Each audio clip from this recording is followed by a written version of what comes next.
নওয়া আমরা মাদকের বিরুদ্ধে কঠোরভাবে অবস্থান নেই। এই মাদক প্রতিরোধ করতে যায় আমাদের লিটনের লোকজন নিয়ে আমাদেরকে হুমকি দেয়, আমাদের মারার জন্য হুমকি দেয়, আমাদের যে কোনো প্রান্তে আমাদের মারা ফেলাইব। আমার নিরাপত্তা দেওয়ার মতন ওরকম না লোকজন আর আমাকে পান্নাকের হুমকি দেয়। জীবনের নিরাপত্তা নাই, আমার মারার জন্য হরাকরি দুনিয়া থাকবি না। উনি যেইভাবে দুনিয়াতে হরানে আমি মারে হরা দিব। আপনার নাম কি? রাকিব হোসেন।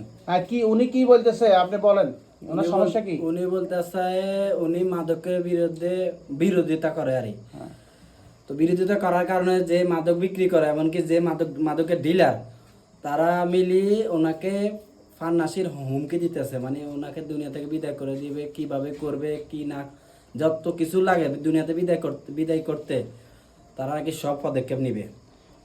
যে হুমকি দিছে এই মাদক ডিলারের নাম কি বলেন?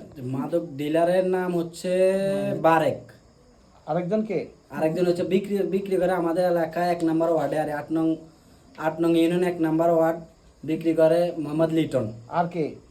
লিটন বিক্রি করে, এমনকি একটা ছেলে আছে এদিকে ইয়াসিন নাম, উনি ওই প্রবাসে থাকে আর প্রবাস থেকে আসতে ছুটিতে, তো সেবনও করে, মাদক সেবনও করে, এমনকি বিক্রিও করে। তাহলে বারেক হইলো মূল ডিলার। জি, ডিলার। আর বিক্রি করে লিটন এবং ইয়াসিন।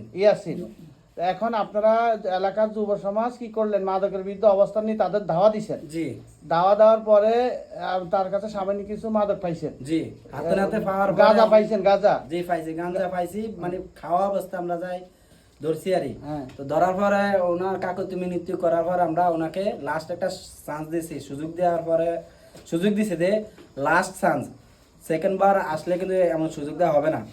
এটা পাইছেন কার কাছে? লিটনের কাছে। লিটনের পিতার নাম কি? লিটনের পিতার নাম শিমালি।